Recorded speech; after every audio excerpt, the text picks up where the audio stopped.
Good evening everyone, good evening. तो उम्मीद करते हैं कि आप लोग बहुत ही अच्छे होंगे और आज एक बहुत ही विशेष दिन है आप लोगों के लिए। आज अवंती आप लोगों के लिए जो है न्यू प्रोग्राम नाम से जो है 10th क्लास की जो है गणित विषय जो है स्टार्ट करने जा रही है और आप लोगों को खूब मन लगा के जो है पढ़ाई करना है। तो इसमें कुछ जरूरी बातें हम लोग कर लेते हैं कि हम लोग क्या पढ़ने वाले हैं। तो पहले सवाल का जवाब कि हम लोग लाइव क्लासेस के माध्यम से 10th क्लास की जो है आपके गणित विषय को पढ़ने वाले हैं। ठीक है, और उन कंसेप्ट को समझने के लिए जो आवश्यक कंसेप्ट पड़ेगा उनको भी पढ़ेंगे। यानी एक होता है क्लास 10th का मैथ पढ़ना और एक होता है कि क्लास 10th के मैथ को पढ़ने के लिए हमें कौन कौन से कंसेप्ट आने चाहिए। जैसे कई बार आप देखेंगे कि 10th क्लास का जब आप क्वेश्चन बनाते हैं तो आपको 9th का, 8 का, 7 का, 6 का महत्वपूर्ण कंसेप्ट यूज होते रहते हैं। तो हम उन कंसेप्ट को भी पढ़ेंगे जो क्लास 10th में है और उन कंसेप्ट को भी पढ़ेंगे जो क्लास 10th के बाहर है।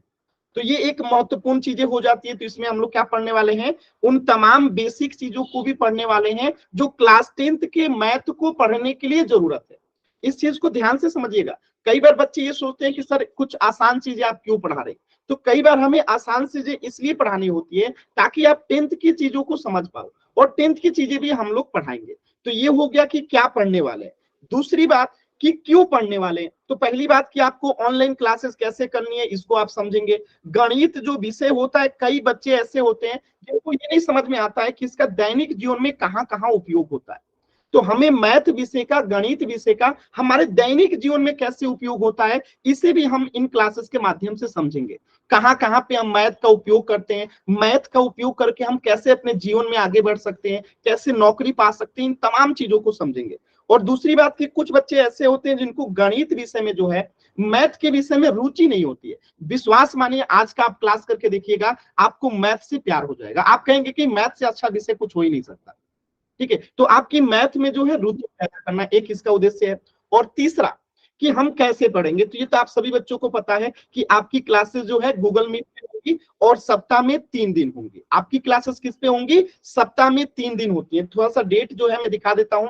शाम को, ठीक है, आपकी क्लासेस शाम को 8:30 से 9:30 बजे होगी। ये टाइम हमेशा नोट डाउन करके रखना है कि रात को या शाम को जो आप समझ सकते हैं, 8:30 से 9:30 बजे आपकी क्लासेस रहेंगी। सोमवार, बुधवार और शुक्रवार को, मंडे, वेडनेसडे और फ्राइडे। तो इसे शॉर्ट में हम क्या लिख सकते हैं, MWF। MWF यानी M से मंडे, W से वेडनेसडे, F से फ्राइडे। यानी MWF में आपकी क्लासेस रहेंगी। सप्ताह में 3 दिन क्लासेस रहेंगी। समय रहेगा 8:30 से 9:30 बजे। एक जरूरी बात और कि मैं यहाँ पे क्लासेस जो है 8:15 में ही ज्वाइन कर लूंगा। कितने बजे ज्वाइन कर लूंगा मैं, 8:15 में। अब आपके मन में सवाल आएगा कि सर आपने बताया कि क्लास 8:30 से 9:30 रहेगा, फिर आप 8:15 में क्यों आ जाएंगे। तो मैं 8:15 में इसलिए आ जाऊंगा कि आज की क्लास में जो कुछ आप लोग पढ़ेंगे ना, और उससे रिलेटेड अगर कोई ऐसा डाउट रह जाता है जो कि आज की क्लास में आप पूछ नहीं पाते, लेकिन आपको पूछने की इच्छा रहती है समय के अभाव में, या फिर आपको बाद में समझ में आता है कि ये कैसे होगा, हमें तो समझ में नहीं आया था, तो आप अगली क्लास में 15 मिनट पहले जुड़ के जो है उस चीज को पूछ सकते हैं। और जब भी जैसे ही बच्चे जुड़ जाते हैं तो मैं करूंगा क्या कि 8:15 से लेके 8:30 के बीच में मैं पिछली क्लास में जो चीजें भी पढ़ाया रहता हूं ना, उसको रिवाइज करा दिया करूंगा। तो अगर आप में से ज्यादातर बच्चे, पॉसिबल होगा, कोशिश कीजिएगा 8:15 में क्लास ज्वाइन करने का। अगर लेट सेट हो जाता है तो कोई बात नहीं, 8:30 तक जरूर जुड़ जाया कीजिएगा। तो ये आपका क्लास नियमित रूप से स्टार्ट होने का टाइम रहेगा 8:30 से 9:30, लेकिन मैं अवेलेबल रहूंगा 8:15 से। तो आप 8:15 से जुड़ के कोई भी सवाल पूछ सकते हैं, किसी भी प्रकार का डाउट पूछ सकते हैं, आप कोई बात शेयर करना चाहते हैं, आप किसी किताब से क्वेश्चन पूछना चाहते हैं, यानी तमाम तरह की चीजें जो भी आपकी इच्छा है आप 8:15 में जुड़ के पूछ सकते हैं।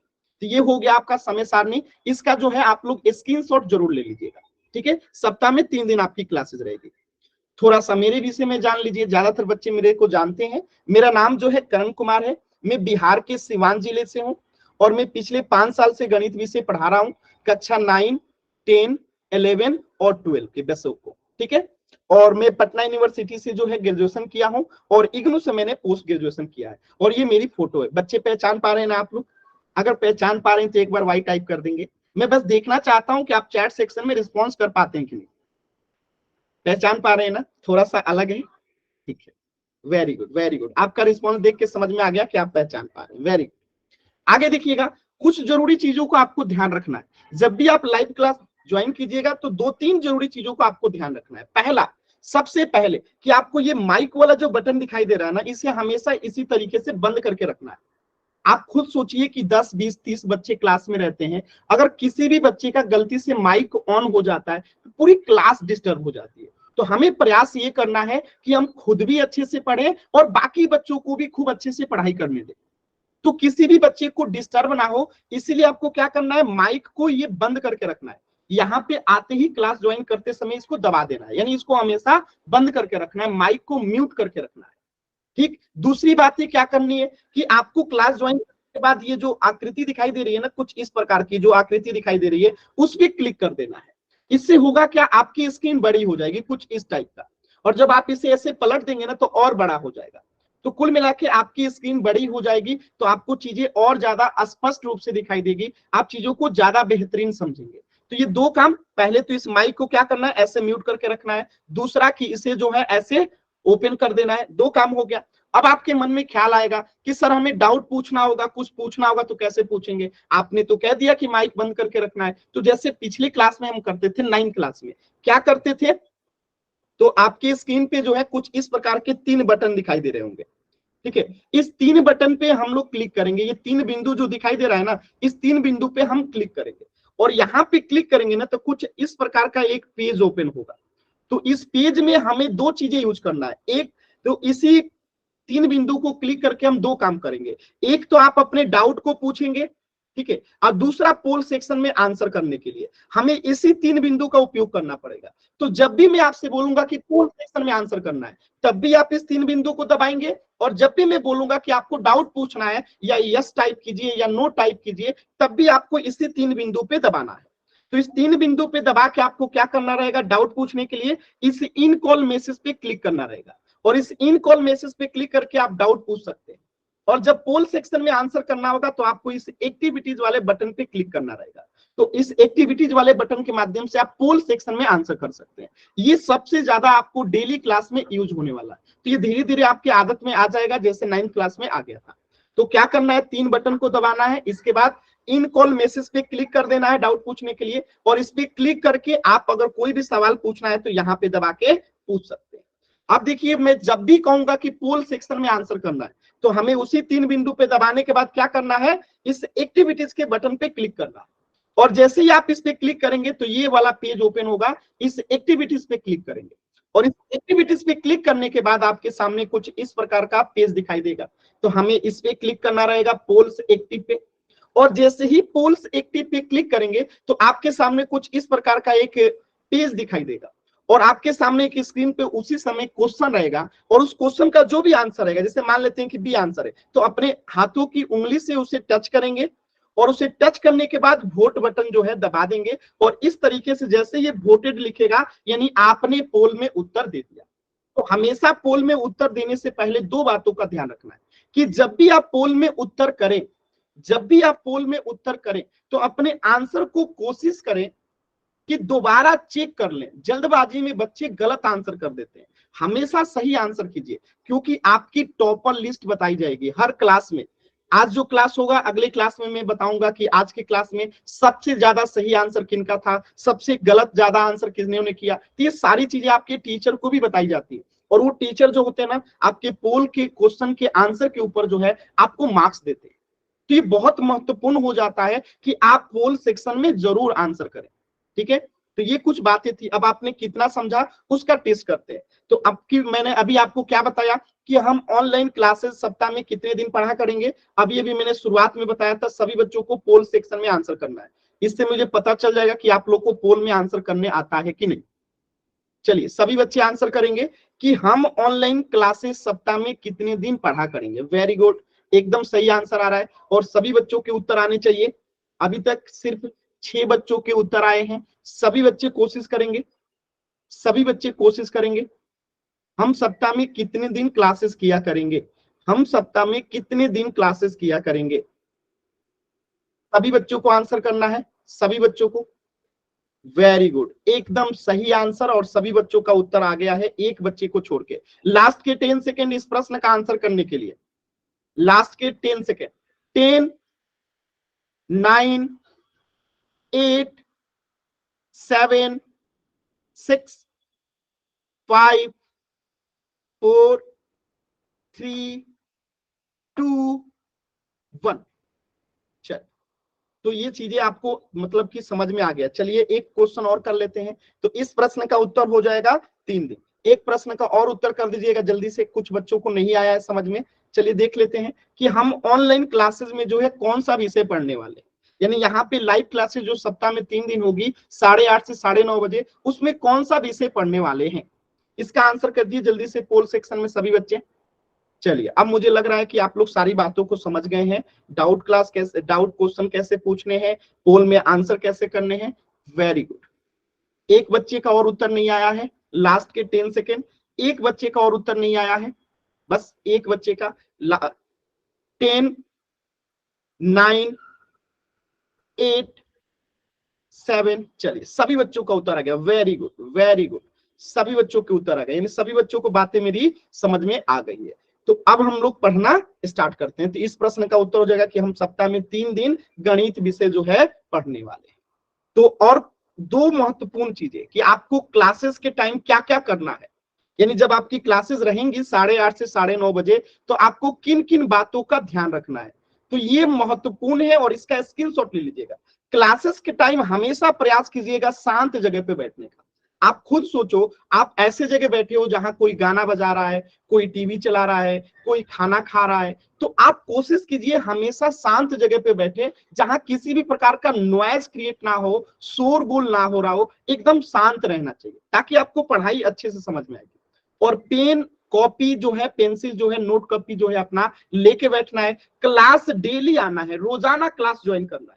अगर आप आज की क्लास नहीं करते हो, कल की क्लास में जुड़ते हो, तो आज आपकी जो कंसेप्ट आप पढ़ेंगे अगर उसे नहीं समझेंगे तो अगली क्लास आपको समझ में नहीं आएगी। तो कोशिश करना है क्लासेस में रोजाना समय से आना है। आप सोचिए ना, मैं पढ़ाना चालू कर दूं, मैं जैसे आज पहला दिन है तो आज तो ये सारी चीजें बता रहा हूं, कल से नहीं बताऊंगा, तो 8:32 में मैं पढ़ाना शुरू कर दूंगा। और अब कोई बच्चा 8:40 में क्लास ज्वाइन करता है, तो उसको 8 मिनट की बातें समझ में नहीं आएगी। आज जब उसको 8 मिनट की बातें समझ में नहीं आएगी तो पूरी क्लास वो परेशान रहेगा कि सर क्या पढ़ा रहे हैं, क्या समझा रहे हैं, समझ में नहीं आएगा। तो कोशिश क्या करना है, क्लास में रोजाना समय से आना है। आज जब कभी टीचर आपको बताएंगे कि इसका स्क्रीनशॉट ले लीजिए, तो आपको मोबाइल में स्क्रीनशॉट लेने का ऑप्शन आता है, आप उसका स्क्रीनशॉट ले लिया कीजिए। और जब क्लास आपकी एंड होती है तो बाद में उसको अपने नोट कॉपी में जो है नोट डाउन कर लिया कीजिए। ठीक है। और सवाल पूछने के लिए हमेशा चैट बॉक्स का यूज करना है, माइक ऑन करके नहीं पूछना है। पोल्स का जवाब जरूर देना है क्योंकि इससे आपका रिजल्ट निर्धारित होता है। होमवर्क जो है आपके ग्रुप में लिंक आता है, उसको होमवर्क को डेली करना है। मोबाइल चार्ज करके रखना है। कई बार ऐसा देखने को मिलता है कि बच्चे लाइव क्लास के दौरान कहते हैं कि सर हमारा तो मोबाइल चार्ज नहीं है।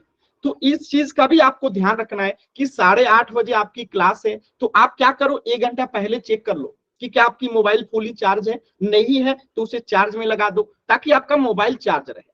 ठीक है। और घर में अच्छे नेटवर्क वाली, कई बार घर में ऐसे जगह भी होते हैं जहां अच्छा इंटरनेट नहीं चलता है, अच्छा नेटवर्क नहीं आता है, तो कोशिश कीजिए घर में वैसे जगह पे बैठे जहां नेटवर्क अच्छा आता है। तो इन तमाम चीजों को आपको ध्यान रखना है कि क्या क्या करके आना है लाइव क्लास में। तो इसका स्क्रीनशॉट लेना है और हमेशा इस चीजों को ध्यान रखना है।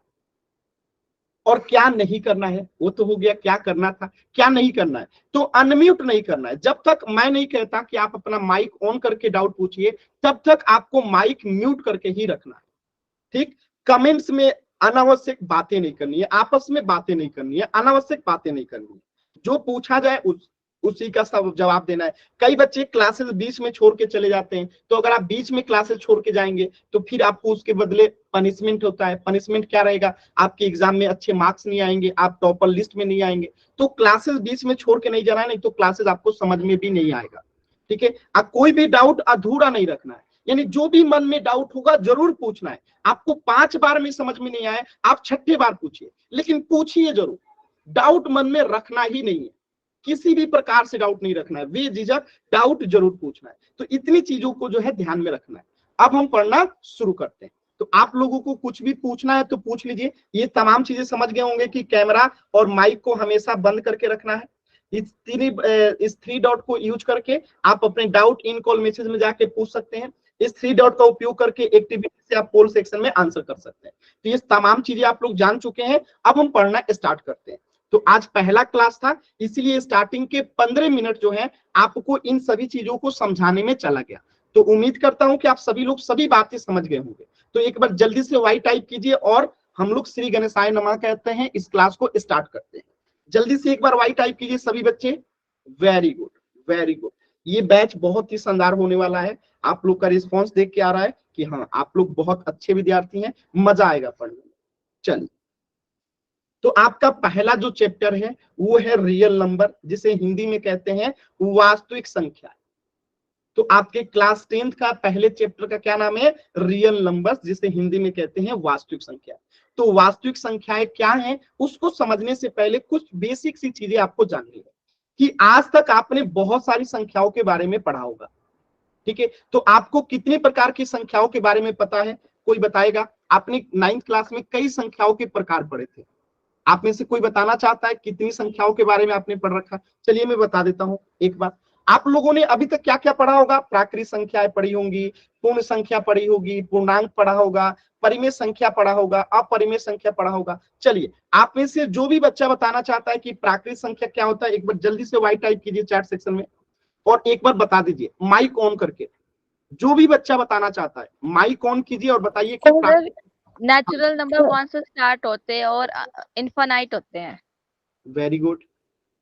और कोई बच्चा? वेरी गुड, एकदम सही आंसर है। और कोई बच्चा बताना चाहता है? इन पांचों में से कोई भी चीज, कुछ भी अगर आप बताना चाहते हैं माइक ऑन करके जरूर बताइए। सर, पूर्ण संख्याएं वो होती है जो 0 से स्टार्ट होती है। और आगे कुछ? सर, पूर्णांक और वो तो जिसमें इनफाइनाइट माइनस तक वाले चलती है। नंबर्स भी आते हैं और प्लस वाले नंबर्स भी आते हैं। ठीक है, वेरी गुड, सही है, काफी हद तक सही है। सर, परिमेय संख्या वो तो जिसे p बाई q की फॉर्म में लिख सकते हैं। अपरिमेय संख्या वो होती है जिसे p बाई q की फॉर्म में नहीं लिख सकते। वेरी गुड, एकदम सही आंसर है। और कोई बच्चा? सर, परिमेय संख्या जिसमें p बटे q में लिखते हैं वो p और q इंटीजर्स होने चाहिए और q 0 नहीं होना चाहिए। Very good, very good. इसे इंग्लिश हिंदी दोनों में रखेंगे, ठीक है, हिंदी इंग्लिश दोनों चीजें मैं बताते चलूंगा। चलिए देखिएगा ध्यान से, आप लोगों ने बहुत ही अच्छा आंसर बताया। मैं बस 5 मिनट में पांचों को बताता हूँ। प्राकृत संख्या क्या होता है? अगर मैं इसे एक लाइन में कहूं तो जिन संख्याओं की मदद से किसी चीज को गिनने का काम करते हैं। जैसे मैं आपसे सिंपल सवाल पूछता हूं कि मेरे हाथ में कितनी उंगली है, तो आप करेंगे 1 2 3 4 5 6 7 8 9 10। तो आपकी गिनती कहां से शुरू हुई? 1 से। तो गिनती की संख्याओं को, यानी all the counting numbers are known as natural numbers, यानी जिन संख्याओं की मदद से हम किसी चीज को गिनते हैं, काउंट करते हैं, तो उनको क्या कहते हैं? प्राकृत संख्या कहते हैं। और गिनती कहां से प्रारंभ होती है? 1 से। तो प्राकृत संख्या कहां शुरू होगी? 1 2 3 4 5। और क्या गिनती कभी समाप्त होगी? कभी समाप्त नहीं होगी। क्यों? 100 के बाद 101, 101 के बाद 102। यानी कि अगर हम इसमें +1 कर दें, +1 कर देंगे तो हमें अगली प्राकृत संख्या मिल जाएगी, ठीक है। कितनी भी बड़ी संख्या लिखी गई हो उसमें +1 कर दीजिएगा, अगली प्राकृत संख्या आपको मिल जाएगी। तो ये हो गया प्राकृत संख्या। अब देखिए पूर्ण संख्या क्या होता है। तो इस प्राकृत संख्या में जैसे 1 2 3 4 5 6 डैश डैश, ये प्राकृत संख्या ही है, लेकिन बस इसमें हम क्या करते हैं? एक शून्य को शामिल कर देते हैं। तो जैसे ही हम शून्य को शामिल करते हैं ये पूर्ण संख्या बन जाता है।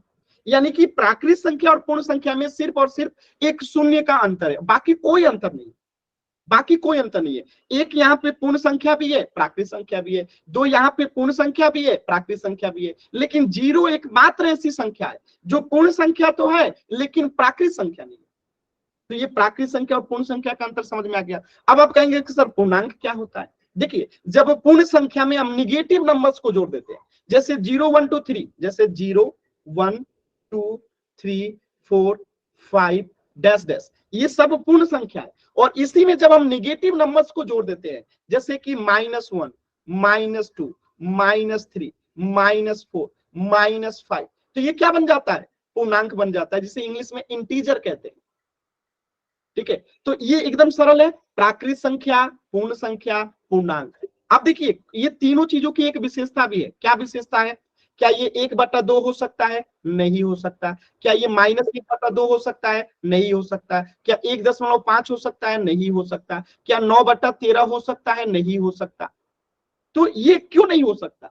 क्योंकि गिनती कभी भी आप देखेंगे हमेशा पूर्ण होता है, आधा अधूरा नहीं होता है। 1 के बाद 2 आएगा, 1/2 नहीं आएगा, 1.5 नहीं आएगा। तो गिनती हमेशा 1 2 3 4 में चलती है, यही क्रम रहता है।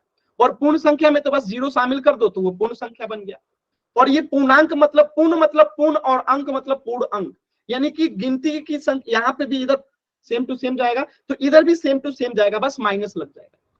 यानी कि ये भी आधा अधूरा नहीं हो सकता है, जब भी होगा पूर्ण होगा। 1/2 हो गया, -1/2 हो गया, 1.5 हो गया, -13/5 हो गया, या √3 हो गया, या √5 हो गया, ये सब जो है पूर्णांक नहीं है, ये सब जो है पूर्णांक नहीं है। तो उम्मीद करता हूं कि आप लोगों को ये समझ में आ गया होगा कि प्राकृत संख्या, पूर्ण संख्या और पूर्णांक क्या होता है। एक बार जल्दी से वाई टाइप कर दीजिए, जल्दी से एक बार जल्दी से वाई टाइप कर देंगे। क्लियर है? एकदम सिंपल। अब देखिए जो नीचे वाला चीजें लिखा गया है, जो नीचे वाली चीजें लिखी गई है वो क्या लिखी गई है? परिमेय संख्या होता है कि जिसे हम P/Q के रूप में लिख सकते हैं। बस यहाँ पे ध्यान ये रखना है कि Q जो है 0 नहीं हो सकता है, P 0 हो सकता है, Q 0 नहीं होना चाहिए, Q 0 नहीं होना चाहिए। और अपरिमेय संख्या क्या होता है? जिसे हम P/Q के रूप में नहीं लिख सकते, जिसे हम P/Q के रूप में नहीं लिख सकते। तो P/Q के रूप में किसे लिख सकते हैं? तो देखिए यहाँ पे ध्यान से, प्राकृत संख्या 1 है तो 1 के बट्टे में कुछ नहीं है तो क्या है? 1 है। 2 के बट्टे में कुछ नहीं है तो क्या है? 1 है। 3 के बट्टे में कुछ नहीं है तो क्या है? 1 है। 4 के बट्टे में कुछ नहीं है तो 1 है। 5 के बट्टे में कुछ नहीं है तो 1 है। इसी प्रकार इस 0 के नीचे कुछ नहीं है तो 1 है, 1 के नीचे कुछ नहीं है तो 1 है, 2 के नीचे कुछ नहीं है, -1 के नीचे कुछ नहीं है तो 1 है, -2 के नीचे कुछ नहीं है तो 1 है। तो ये सारी संख्याएं 1 2 -1/2 या 0 5/3 4/5 ये सब क्या है? परिमेय संख्या है। क्यों परिमेय संख्या है? अभी आपने पढ़ा 1 के नीचे कुछ नहीं है तो 1 है, 2 के नीचे कुछ नहीं है तो 1 है, और इसे हम P/Q के रूप में लिख सकते हैं। यहाँ पे P क्या है? अंश है। P क्या है? अंश है यानी नोमिनेटर, और Q क्या है? हर है, जिसे इंग्लिश में कहते हैं डिनोमिनेटर। और परिमेय संख्या के इंग्लिश में कहते हैं रेशनल नंबर। क्या कहते हैं? Rational number. क्या कहते हैं? Rational number.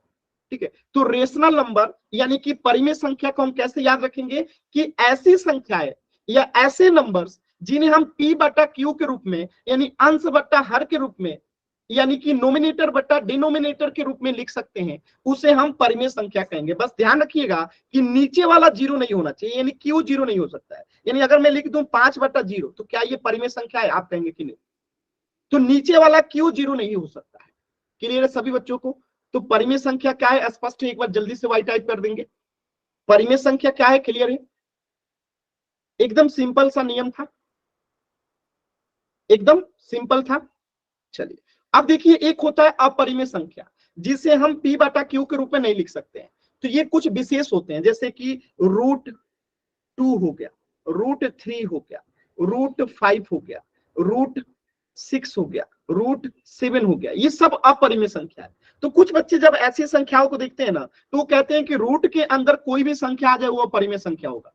कुछ बच्चों को ऐसा लगने लगता है, लेकिन ऐसा नहीं है। यहाँ √4 और √9 जो है परिमेय संख्या है, अपरिमेय संख्या नहीं है। क्यों? क्योंकि √4 का जो मान होता है, मैं एक सादे पेज में बताता हूँ। देखिए √4 का जो मान होता है वो क्या होता है? हम इसे पेयर में यानी जोड़े में गुणा करके लिख सकते हैं, 2 × 2, तो इसमें से 1 2 बाहर आ जाएगा, इसीलिए ये परिमेय संख्या हो गया।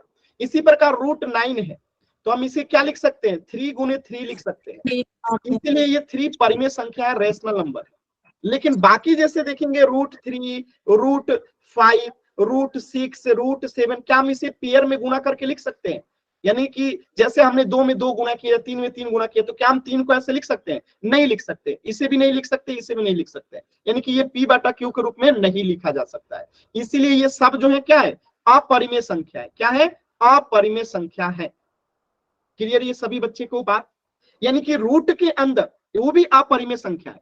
शशि राम से जो बच्चे हैं जिन्होंने पूछा है कि सर पाई क्या है, ये भी अपरिमेय संख्या है, ये भी अपरिमेय संख्या है। क्योंकि पाई का मान आप 22/7 जो पढ़ते हो ना, ये अप्रोक्स है, ये पूरा पूरा इसका मान नहीं है, ये अप्रोक्स है। अप्रोक्स का मतलब होता है कि लगभग में इसका मान है, इतना मान होता नहीं है। हमने मान लिया कि पाई का मान 22/7 होता है, एक्चुअल में इतना होता नहीं है। इसीलिए पाई को अपरिमेय संख्या ही माना जाता है।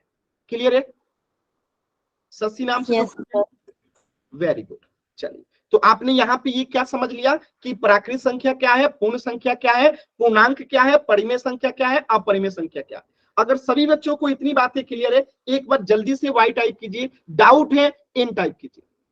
डाउट मन में बाबू एकदम मत रखिएगा, क्योंकि क्लास में कोशिश करना है कि एक भी चीज डाउट में ना रहे।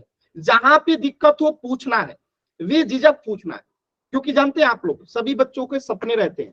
कोई डॉक्टर बनना चाहता है, कोई इंजीनियर बनना चाहता है, कोई आईएएस बनना चाहता है, कोई पीसीएस बनना चाहता है। मैं आपको बता दूं कि आपको आईएएस, पीसीएस, डॉक्टर, इंजीनियर जो भी बनना है, आपको 9th और 10th क्लास का मैथ वो सब्जेक्ट होता है जो हर एग्जाम में पूछा जाता है। तो आपको इतने मन से पढ़ना है ना कि जब आप आईएएस पीसीएस का तैयारी करो तो आपको किसी भी प्रकार का दिक्कत ना हो। जब आप इंजीनियर की तैयारी करो, डॉक्टर की तैयारी करो, पुलिस की तैयारी करो, एयरफोर्स की तैयारी करो, किसी भी चीज की तैयारी करो, आपको कहीं पे दिक्कत ना हो, इतने मन से पढ़ना है। तो ये तमाम चीजें बहुत महत्वपूर्ण होने वाली है। ठीक है, आपकी एग्जाम के लिए तो इंपॉर्टेंट है ही, बाकी आपके जीवन के एग्जाम के लिए भी बहुत इंपॉर्टेंट है, जिसे आप नौकरी का एग्जाम कहते हैं। तो नौकरी के एग्जाम के लिए भी ये बहुत जरूरी है।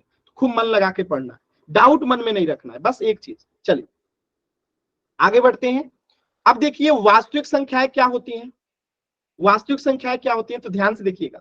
यहाँ पे एक चीज आपको समझना है कि जो भी प्राकृत संख्या है वो परिमेय संख्या है, जो भी पूर्ण संख्या है वो भी परिमेय संख्या है, और जो भी पूर्णांक है वो भी परिमेय संख्या है। क्योंकि 0 के नीचे कुछ नहीं तो 1 है, 1 के नीचे कुछ नहीं तो 1 है, 2 के नीचे कुछ नहीं तो 1 है, तो ये भी p/q के रूप में हो गया। तो सारे के सारे पूर्ण संख्या क्या है, परिमेय संख्या। सभी के सभी प्राकृत संख्या क्या है, परिमेय संख्या। सभी के सभी पूर्णांक क्या है, परिमेय संख्या। तो जब हम क्या करते हैं, इस परिमेय संख्या और अपरिमेय संख्या को जोड़ देते हैं, तो उसी को हम कहते हैं वास्तविक संख्या। क्या कहते हैं, वास्तविक संख्या। 0, -1, -2, -1/2, -3 या फिर 4/5, ये सब क्या है, परिमेय संख्या है। ये सब क्या है, परिमेय संख्या है। इसी में √2, √3, √5, √6, √7 ये सब जोड़ देंगे तो ये क्या बन जाएगा, ये सारे को, पूरे संग्रह को अब क्या कहेंगे, वास्तविक संख्या, यानी कि रियल नंबर। तो यही चीज यहाँ पे लिखी गई है। ठीक है, यही चीज यहाँ पे लिखी गई है कि प्राकृत संख्या, पूर्ण संख्या, पूर्णांक या परिमेय संख्या। तो इसको हम क्या कहेंगे, इसको और इन अपरिमेय संख्या को सबको मिला देते हैं, तो जो संख्याएं बन के आती है उसी को कहते हैं वास्तविक संख्याएं, जिसे इंग्लिश में कहते हैं रियल नंबर्स। क्या कहते हैं इंग्लिश में, रियल नंबर्स। और अपरिमेय संख्या को इंग्लिश में क्या कहते हैं, इरेशनल नंबर्स। Irrational numbers. प्राकृत संख्या को इंग्लिश में नेचुरल नंबर्स, पूर्ण संख्या को होल नंबर्स, पूर्णांक को इंटीजर, परिमेय संख्या को रेशनल नंबर्स। ठीक है, तो यहाँ पे एग्जांपल्स लिख लेते हैं एक बार, जैसे -1, -2, -3, 0, 1/2, -1/2, -4। ठीक है, ये सारी संख्याएं क्या है, परिमेय संख्या है। ये सब क्या है, परिमेय संख्या है। और अपरिमेय संख्या क्या है, √2, √3, √5, √7, √9, ये सब √8, 9 नहीं होगा, 8। ये क्या है, सब अपरिमेय संख्या है। क्या है, अपरिमेय संख्या है। तो अब मैं एक क्वेश्चन पूछता हूं और आपको आंसर देना है, बस एक छोटा सा क्वेश्चन। अगर मैं लिख दूं ऐसे 5 + √3, एकदम ध्यान से देखिएगा, और मैं यहां पे ऑप्शन दे दूं, ठीक है, परिमेय प्लस वास्तविक, और मैं यहां लिख दूं अपरिमेय प्लस वास्तविक, तो आप किस आंसर को टिक आउट करोगे? B sir. बाकी बच्चे भी बताइए चैट सेक्शन में एक बार कि 5 + √3 को आप क्या आंसर करोगे, परिमेय प्लस वास्तविक या अपरिमेय प्लस वास्तविक? एक बार कोशिश कीजिए, सभी बच्चे कोशिश कीजिए। वेरी गुड, कोशिश कीजिए, वेरी गुड, एकदम सही आंसर आ रहा है। देखिए क्यों कहेंगे, क्योंकि आपको पता है कि 5 यहाँ पे क्या है, परिमेय संख्या है, और एक परिमेय संख्या में जब अपरिमेय संख्या को जोड़ते हैं तो वो अपरिमेय संख्या बन जाता है। तो ये तो पहली बात कि ये पूरी संख्या क्या है, अपरिमेय संख्या। और जो भी अपरिमेय संख्या है उसे क्या कहेंगे, वास्तविक संख्या कहेंगे। तो ये अपरिमेय और वास्तविक संख्या है। लेकिन ऐसे में लिख दूं 4 + √4, अब ये क्या हो जाएगा, तो 4 तो क्या है? परिमेय संख्या। √4 भी क्या है? में और परिमेय वास्तविक संख्या। संख्या। हम क्या कहेंगे? परिमेय और साथ में वास्तविक, यानी जो परिमेय होगा वो भी वास्तविक होगा, जो अपरिमेय होगा वो भी वास्तविक होगा। तो इसके उदाहरण हो गए ऑप्शन बी वाला, और इसका उदाहरण हो गया ऑप्शन ए वाला। क्लियर है सभी बच्चों को? तो रेशनल नंबर और रियल नंबर क्या होता है? क्लियर है सभी बच्चों को? कहीं से यस सर। तो एक बार एन टाइप करेंगे, क्लियर है तो वाई टाइप करेंगे। आगे बढ़ते हैं, अगली चीज समझते हैं। डाउट मन में नहीं रखना है बाबू, किसी भी बच्चे को डाउट मन में नहीं रखना। चलिए अब हम देखने वाले fundamental theorem of arithmetic, sorry. तो अब हम लोग अंक गणित की कुछ महत्वपूर्ण प्रमेय पढ़ने वाले हैं, थ्योरम पढ़ने वाले हैं। जैसे एक एग्जांपल में देखते हैं, जैसे अभाज्य संख्या क्या होता है और भाज्य संख्या क्या होता है। प्राइम नंबर्स इंग्लिश में कहते हैं अभाज्य संख्या को, कंपोजिट नंबर भाज्य संख्या को इंग्लिश में कहते हैं। आप में से कई बच्चों ने इसे पढ़ रखा होगा। आप में से कोई बच्चा बताना चाहता है कि अभाज्य संख्या क्या होता है और भाज्य संख्या क्या होता है? कोई भी Yes, बच्चा बताइए। सर प्राइम फैक्टर्स वो होते हैं जिसके ओनली 2 फैक्टर्स होते हैं, एक तो वो खुद संख्या और एक 1 होता है। कंपोजिट नंबर वो होता है जिसके मोर देन 2 फैक्टर्स होते हैं, जैसे जैसे 4 1 से भी कटेगा, 2 से भी कटेगा, 4 से भी कटेगा। वेरी गुड आंसर, बहुत ही अच्छा, एकदम शानदार आपने आंसर किया। तो देखिए आपने सही आंसर किया कि अभाज्य संख्याएं वो होती हैं जो 1 से कटे और स्वयं से कटे, 1 से कटे और स्वयं से कटे। लेकिन एकमात्र ऐसी अभाज्य संख्या है जो केवल 1 से कटता है और किसी से नहीं कटता है। ठीक है, बाकी जितनी भी अभाज्य संख्याएं, एक किससे कटेगा? तो 1 से और 2 से। 3 कितने से कटेगा? 1 से और 3 से। 5 कितने से कटेगा? 1 से और 5 से। 7 कितने से कटेगा? 1 से और 7 से। ठीक है, तो ये सारी संख्याएं क्या है? अभाज्य संख्याएं। ये सब क्या है? अभाज्य संख्याएं। क्यों? क्योंकि ये एक और अपने आप से ही कटते हैं। कटने का मतलब है पूरा पूरा भाग लगता है, बाकी किसी संख्या से पूरा पूरा भाग नहीं लगेगा, तो इनको हम अभाज्य संख्या कहते हैं। और जो एक और अपने आप के अलावा किसी और संख्या से कटते हैं, जैसे एग्जांपल में देखिएगा 4 किससे कटेगा? 1 से भी कटेगा, 2 से भी कटेगा और 4 से भी कटेगा। जैसे कि 6 है, 1 से भी कटेगा, 2 से भी कटेगा, 3 से भी कटेगा, 6 से भी कटेगा। इसी प्रकार 8 है, किससे कटेगा? 1 से कटेगा, 2 से कटेगा, 4 से कटेगा और 8 से कटेगा। इसी प्रकार 9 है, किससे कटेगा? 1 से भी कटेगा, 3 से भी कटेगा, 9 से भी कटेगा। 10 है, किससे कटेगा? 1 से कटेगा, 2 से कटेगा, 5 से कटेगा, 10 से कटेगा। तो ये जो ब्लू वाला है ये सब क्या है? भाज्य संख्या है। क्या आपको इतनी बातें समझ में आई? यानी अभाज्य संख्या क्या हो गया? जो एक यानी कि 1, स्वयं यानी कि सेल्फ, यानी अभाज्य संख्या का मतलब जो एक और अपने आप के अलावा किसी अन्य संख्या से ना कटे, तो उसे अभाज्य संख्या कहेंगे, प्राइम नंबर्स कहेंगे। और भाज्य संख्या यानी कंपोजिट नंबर क्या हो गया? जो एक और अपने आप के अलावा किसी अन्य नंबर से कटे, तो उसे हम भाज्य संख्या कहेंगे। एग्जांपल्स आपके सामने है, तो जैसे में यहां देखिएगा, जैसे यहाँ पे अभाज्य संख्या कौन कौन सी है? 2 है, 3 है, 5 है, 7 है, ये क्या है? सब अभाज्य संख्या है। ठीक है, और यहाँ भाज्य संख्याएं कौन कौन सी हो गई? भाज्य संख्याएं देखिएगा तो 4 है, 6 है, 8 है, 9 है, 10 है।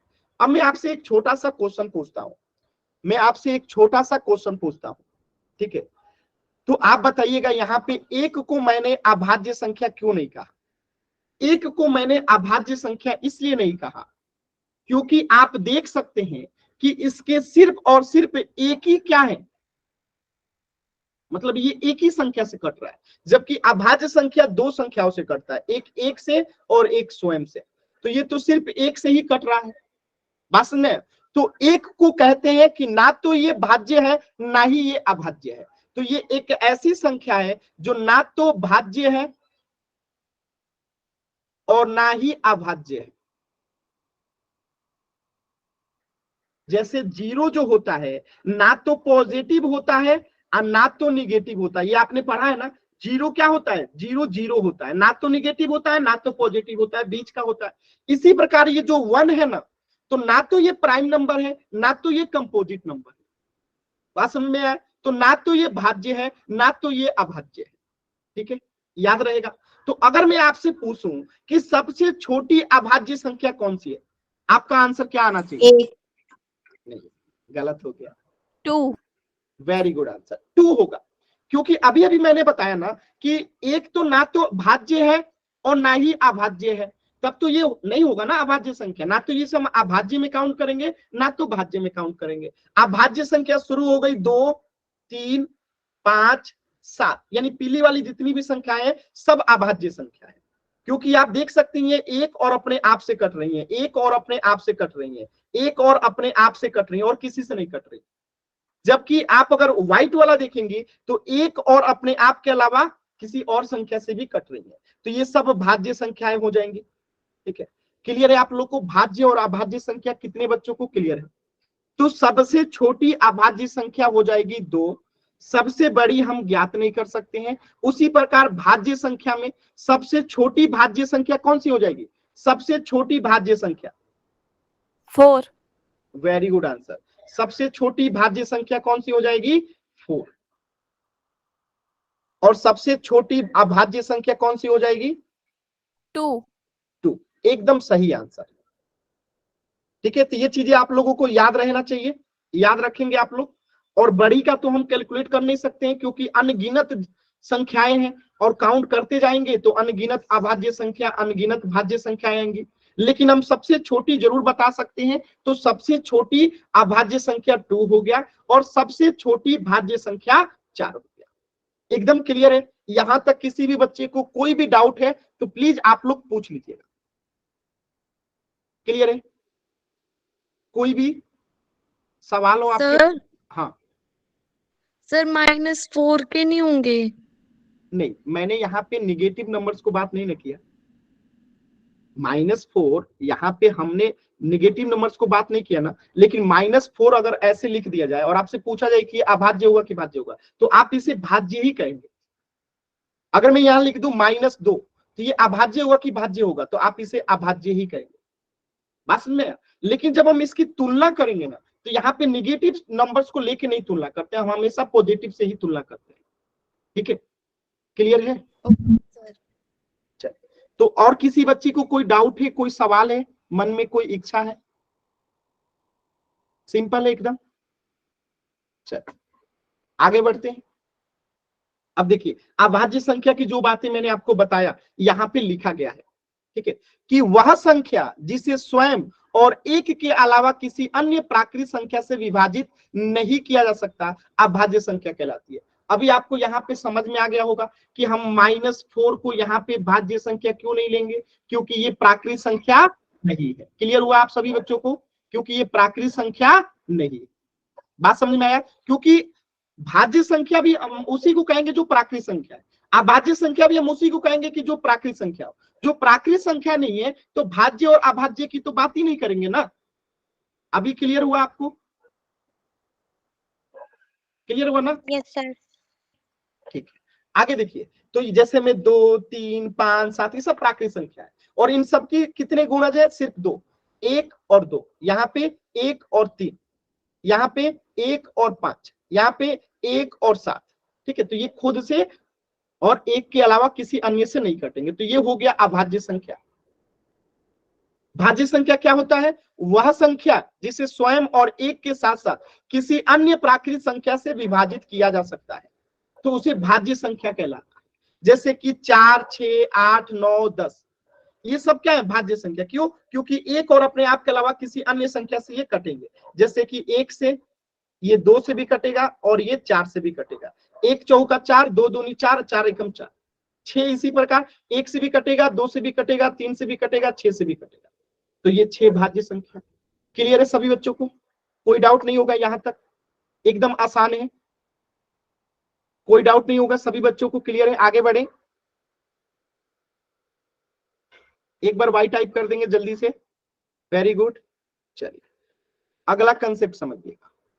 अब आपसे पूछा गया है, यहाँ पे बताया गया है कि क्या आप बता सकते हैं कि एक भाज्य संख्या है या अभाज्य संख्या है? आपका आंसर क्या होगा कि एक जो है ना तो भाज्य है ना तो अभाज्य है। ये आपने ऑलरेडी क्या किया है? सीख रखा है। कि एक जो है ना तो भाज्य संख्या है ना तो अभाज्य संख्या, और क्यों ऐसा है ये भी आपने सीख रखा है। आगे बढ़ते हैं। देखिएगा, दी गई संख्याओं में अभाज्य संख्या को पहचानिए। सभी बच्चे कमेंट सेक्शन में आंसर करेंगे, और एक साथ इतनी संख्याओं में कौन कौन सी संख्या जो है अभाज्य संख्या है आपको पहचानना है और कमेंट सेक्शन में आंसर करना है। दी गई संख्याओं में अभाज्य संख्या को आपको पहचानना है और कमेंट में आंसर करना है कि कौन कौन जो है यहाँ पे अभाज्य संख्या है। कमेंट सेक्शन में बताना है कौन कौन अभाज्य संख्या है, सभी बच्चों को बताना है कौन कौन जो है अभाज्य संख्या है। एकदम आराम से कोशिश कीजिए, सभी बच्चे कर सकते हैं। जो एक और अपने आप से के अलावा किसी और संख्या से ना कटे उसे हम अभाज्य संख्या कहते हैं। तो 41 है, 42 है, 43 है, 44 है, 45 है, 46 है, 47 है, 48 है, 49 है, 50 है, 51, 52, 53, 54, 55, 56, 57, 58, 59, 60। कोशिश कीजिए। राजेश नाम से जो बच्चे हैं उनका आंसर आया है 41, 43, 47। गलत आंसर है, एक इसमें आपका गलत आंसर है। 17 की पहाड़ा में 51 आता है, आप ध्यान से देखेंगे तो 17 की पहाड़ा में 51 आता है। तो 51 किससे किससे कट जाएगा, एक से भी कट जाएगा, 17 से भी कट जाएगा और 51 से भी कट जाएगा। ठीक है, तो 51 जो है अभाज्य संख्या नहीं होगा। ठीक है, वेरी गुड, एकदम सही आंसर आ रहा है, वेरी गुड। अब सभी बच्चों का आंसर सही आ रहा है। देखिए 41 एक से कटेगा और अपने आप से कटेगा और किसी से नहीं कटेगा। 42 देखिए एक से भी कटेगा, दो से भी कटेगा, तीन से भी कटेगा, बस ये अभाज्य संख्या नहीं है, हमें पता चल गया, बाकी छोड़ दीजिए। 43 एक से कटेगा और 43 से कटेगा और किसी से नहीं कटेगा। 44 एक से कटेगा, दो से भी कटेगा, चार से भी कटेगा, यानी कि ये अभाज्य संख्या नहीं है, तो इसे छोड़ दीजिए। जो अभाज्य संख्या नहीं है उसे छोड़ दीजिए। 45 देखिए एक से भी कटेगा, तीन से भी कटेगा, पांच से भी कटेगा। 15 तिया 45, 5 9 45, इसलिए 45 अभाज्य संख्या नहीं है। 46 देखिए एक से भी कटेगा, दो से भी कटेगा, ठीक है, और ये कितने से कटेगा बताइए, 23 से भी कटेगा, ठीक है, और कितने से कटेगा, और भी बहुत सी संख्याओं से कटेगा, 46 से भी कटेगा, यानी ये अभाज्य संख्या नहीं है। 47 देखिए एक से कटेगा और 47 से कटेगा और किसी से नहीं कटेगा, तो ये जो है हमारा हो जाएगा अभाज्य संख्या। 48 किससे कटेगा, एक से कटेगा, दो से कटेगा, चार से कटेगा, तीन से कटेगा, ठीक है, इन सब से कटेगा, तो ये भी अभाज्य संख्या नहीं है। 49 एक से कटेगा, सात से कटेगा, ठीक है, 49 से कटेगा, तो ये भी अभाज्य संख्या नहीं है। 50 एक से कटेगा, दो से कटेगा, पांच से कटेगा, 10 से कटेगा, तो ये भी अभाज्य संख्या नहीं है, ये भी अभाज्य संख्या नहीं है। 51 किससे कटेगा, एक से कटेगा, 17 से कटेगा, 51 से कटेगा, तो ये भी अभाज्य संख्या नहीं है। 52 एक से कटेगा, दो से कटेगा, और ये कितने से कटेगा बताइएगा, 26 से भी कट जाएगा और 52 से भी कट जाएगा, 26 दूनी 52, तो ये भी अभाज्य संख्या नहीं है। 53 एक से कटेगा और 53 से कटेगा। 54 किससे कटेगा, एक से कटेगा, दो से कटेगा, और कितने से कटेगा, 27 से भी कटेगा और 54 से भी कटेगा, तो ये भी अभाज्य संख्या नहीं है। 55 किससे कटेगा, एक से कटेगा और 11 से कटेगा, 55 से भी कटेगा, ठीक है। 56 किससे कटेगा, एक से कटेगा, दो से कटेगा, 28 से कटेगा, 56 से कटेगा, 8 से कटेगा, 7 से कटेगा। 57 किससे कटेगा, एक से और 57 से कटेगा। 58 पहले से कर चुके हैं आप लोग, ठीक है। 59 जो है एक से कटेगा और 59 से कटेगा, ये एक और उस अपने आप के अलावा किसी से कटेगा भी, ये भी कटेगा। तो आपका यहाँ पे आंसर क्या निकल के आएगा, आपका आंसर निकल के आएगा एक तो 41, एक 43, एक 47, एक 43, एक 57, इन एक 59। ये वो संख्याएं जो इनके बीच में क्या है, अभाज्य संख्याएं हैं। इनके अलावा सभी संख्याएं जो है किसी न किसी संख्या से कटेंगे, ठीक है। तो इसका आंसर क्या होगा, 41, 43, 47, 53, 57, 59, ये अभाज्य संख्याएं हैं। कितने लोगों का सही आंसर था, एक बार बताएंगे कितने लोगों का सही आंसर था, वाई टाइप करके बताएंगे।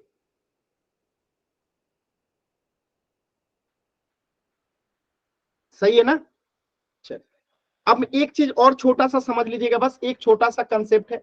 एक होता है सम संख्या और एक होता है विषम संख्या। आप में से कौन बच्चा बताएगा कि सम क्या होता है, विषम क्या होता है? ठीक है सर सम संख्याएं तो वो होती है जो 2 से पूरी पूरी डिवाइड हो जाए। Very good. अब विषम संख्या जो 2 से पूरी पूरी डिवाइड ना हो।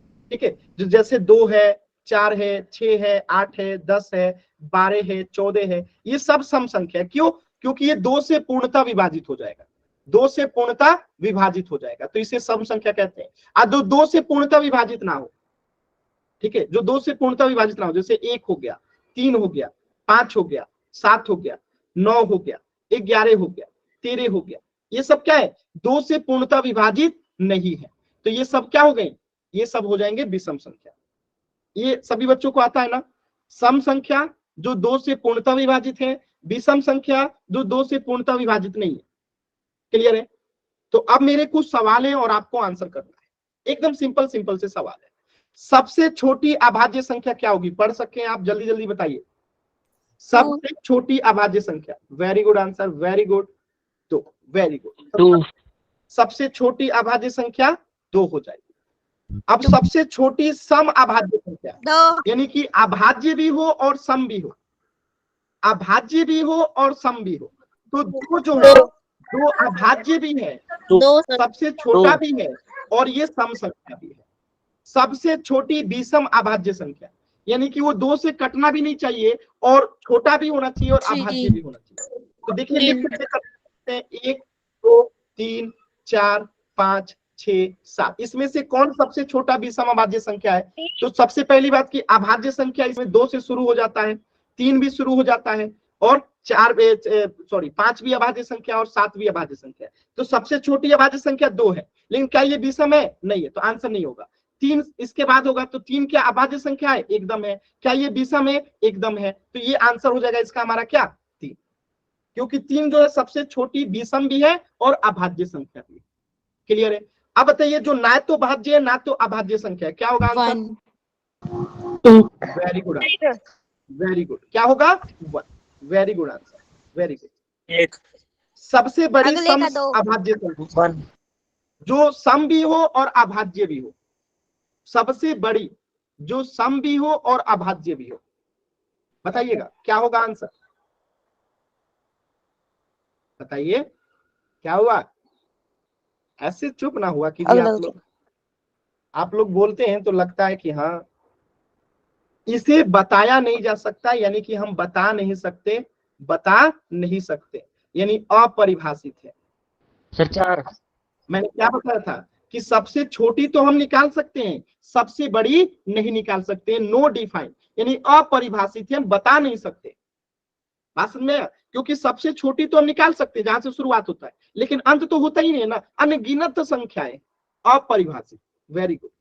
अब सबसे छोटी सम अभाज्य संख्या, तो अभी आपने ऊपर में ही बताया था, सबसे छोटी सम भी हो भाज्य भी हो। ध्यान से देखिएगा, भाज्य पूछ रहा है, सबसे छोटी भाज्य संख्या, तो क्या होगा? भाज्य भी हो और अभाज्य सम भी हो, तो 4 है ना जी। 4 से छोटा कोई संख्या है जो कि भाज्य भी हो, सम भी हो और सबसे छोटा भी हो? अब यहाँ पे देखिए 1 2 3 4 मैंने लिख दिया। अब देखिए यहाँ पे पहली बात कि इसमें भाज्य संख्या कहां से शुरू हो जाएगी? 4 से, और 4 जो है वो 2 से कटेगा भी और सबसे छोटा भी है और भाज्य संख्या भी है, क्योंकि 4 किससे किससे कटेगा? 1 से भी, 2 से भी और 4 से भी। ठीक है, तो 4 होगा सबसे छोटी सम अभाज्य संख्या। क्लियर है? अब एक अंतिम वाला आंसर बता दीजिए, सबसे छोटी विषम अभाज्य विषम भाज्य संख्या, सबसे छोटी विषम हो और भाज्य भी हो। Very good answer, very good. ठीक है, क्या हो जाएगी? 9। क्यों? क्योंकि ये 1 से भी कटेगा, 3 से भी कटेगा, 9 से भी कटेगा, लेकिन ये 2 से नहीं भी कटेगा, तो ये विषम भी है, सबसे छोटा भी है और भाज्य संख्या भी है, क्योंकि 1 3 और 9 से भी कट रहा है। तो इसका आंसर क्या हो जाएगा आपका? 1 3 और 9 यानी कि 9 हो जाएगा। क्लियर है ना सभी बच्चों को? ये सभी सवाल, कहीं पे किसी भी बच्चे को डाउट है तो एक बार एम टाइप करके जरूर पूछेंगे। अब हम पोल सेक्शन में क्वेश्चंस करने वाले हैं, किसी भी बच्चे को यहां तक कुछ भी डाउट है तो कृपया करके पूछ लेंगे। अब हम पोल में क्वेश्चंस करने वाले हैं, तो आप में से किसी भी बच्चे को कुछ भी डाउट है तो एन टाइप कीजिए, क्लियर है तो वाई टाइप कीजिए। अब हम पोल में क्वेश्चंस करेंगे। जल्दी से। चलिए क्लियर है ना। तो मैं एक पोल में क्वेश्चन देता हूं, आप सभी को आंसर करना है। ये आपका एक क्वेश्चन से, आज का पहला क्वेश्चन से, सबसे छोटी भाज्य और अभाज्य संख्या कौन सा है। यानी कि पहले आपको सबसे छोटी भाज्य संख्या बताना है और बाद में फिर बताना है सबसे छोटी अभाज्य संख्या। ध्यान रखिएगा, सबसे छोटी यानी कि इधर वाला जो होना चाहिए सबसे छोटा क्या होना चाहिए, सबसे छोटा भाज्य संख्या होना चाहिए, और इधर वाला जो होना चाहिए क्या होना चाहिए, सबसे छोटा अभाज्य संख्या होना चाहिए। अब ध्यान रखिएगा, दोनों मिलान सही सही कीजिएगा। ये नहीं कि सबसे छोटा तो भाज्य संख्या तो सही मार दिए और अभाज्य संख्या गलत मार दिए। तो एकदम ध्यान से कहाँ आंसर करना है, पोल सेक्शन में। समय लीजिए आराम से, 40 सेकंड का समय दूंगा, आराम से सोचिए और आंसर कीजिए पोल सेक्शन में। सबसे छोटा भाज्य संख्या और अभाज्य संख्या दोनों कौन सा होगा। जल्दबाजी नहीं, कर दिया सर। वेरी गुड, जल्दबाजी नहीं करना है, एकदम आराम से पोल सेक्शन में आंसर करना है। देखिए बच्चे जल्दबाजी में गलत कर रहे हैं, जल्दबाजी नहीं करना है। पोल सेक्शन में आंसर करने के लिए आपकी स्क्रीन पे 3 बिंदु दिखाई दे रहा होगा, 3 बिंदु दिखाई दे रहा होगा। उस 3 बिंदु पे क्लिक करेंगे और इस 3 बिंदु पे जैसे ही क्लिक करेंगे आपके सामने एक्टिविटीज का ऑप्शन दिखेगा, एक्टिविटीज का ऑप्शन दिखेगा। और जैसे ही आप इस एक्टिविटीज पे क्लिक करते हैं तो आपके सामने एक्टिव पोल दिखेगा, एक्टिव पोल्स दिखेगा। और इस एक्टिव पोल्स पे जैसे ही आप क्लिक करते हैं तो आपके सामने 4 ऑप्शन दिखेगा, ए, बी, सी और डी। इनमें से जो सही है सिलेक्ट कीजिए और वोट का बटन दबा दीजिए। तो ये तरीका होता है पोल सेक्शन में आंसर करने का। 2 बच्चों का आंसर ऑलरेडी गलत हो चुका है। चलिए सभी बच्चों का आंसर भी आ चुका है, वेरी गुड। मैं पोल को एंड करता हूं, सभी बच्चों ने आंसर दिया है, वेरी गुड। सभी बच्चों का आंसर जो है आ चुका है, वेरी गुड। देखिए आज 2 बच्चों के आंसर गलत है, बाकी सभी के सही है। देखिए ध्यान से हम चेक करते हैं, क्या 4 सबसे छोटी भाज्य संख्या है।